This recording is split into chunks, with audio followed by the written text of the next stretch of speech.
Merci Madame la Présidente. Ma question s'adresse à Madame la Première ministre. Deux France irréconciliables, un risque de basculement, une guerre civile évitée, la récupération, la colère, la violence, la vengeance qui fait monter la haine, alors qu'on en sait encore si peu. Voilà la situation de notre pays depuis le dramatique décès de Thomas dans le petit village de Crépol. J'ai grandi juste à côté.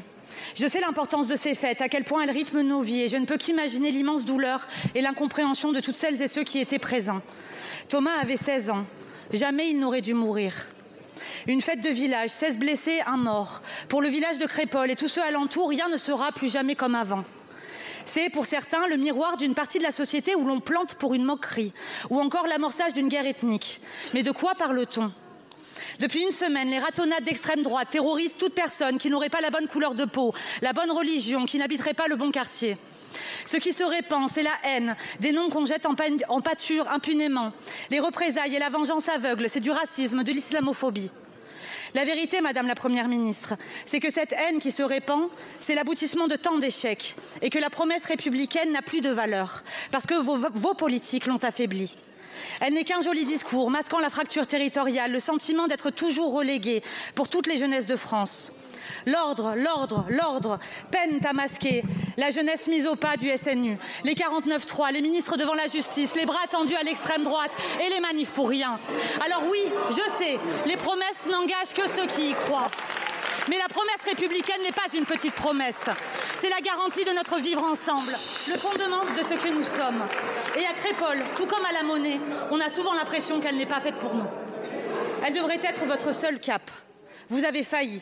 Quand allez-vous enfin prendre vos responsabilités ? Je vous remercie. La parole est à Monsieur Olivier Véran, ministre en charge du renouveau démocratique et porte-parole du gouvernement. Merci Madame la Présidente, Mesdames et Messieurs les députés, Madame la députée Marie Pochon. Sincèrement, en écoutant votre question, j'ai peur que vous soyez en train de passer à côté de quelque chose qui se passe dans notre pays. J'ai peur, Madame Pochon, que vous n'ayez pas été à l'écoute de ce que vous et moi avons entendu hier lorsque nous étions dans la Drôme. Vous n'étiez pas avec moi lorsque j'ai rencontré les habitants de Crépol et la famille de Thomas, mais vous étiez avec moi dans cet établissement, dans ce lycée, au sein duquel vous avez eu deux peurs qui se sont exprimées. La peur de la jeunesse de Crépol, de voir les amis des assaillants de Thomas entraîner des représailles à leur encontre, et effectivement la peur des habitants du quartier de la Monnaie qui n'ont rien à voir avec les assaillants, sinon qu'ils portent peut-être des patronymes ou qu'ils habitent dans le même quartier et qui ont peur à leur tour de subir des représailles de la part d'une partie des habitants.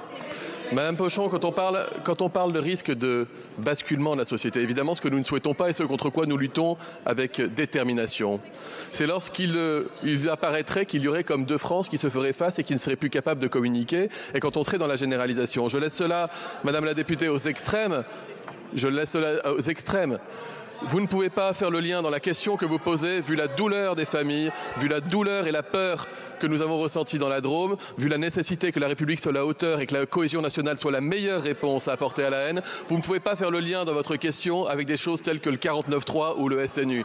Madame la députée, ce que la population nous demande, c'est de montrer que l'État est ferme, que l'autorité républicaine est là, que nous sommes capables d'agir sur les inégalités et l'État de droit est fort. Et j'étais hier avec le procureur qui a pu répondre aux interrogations et aux inquiétudes de la population. La justice passera.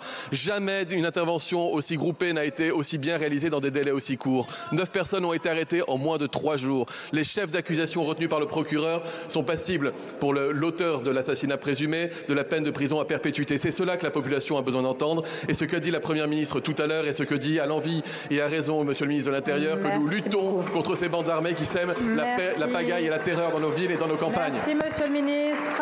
Madame la députée. Monsieur le ministre, la promesse républicaine, ça n'est pas que l'ordre, l'ordre et l'ordre. Je vous remercie.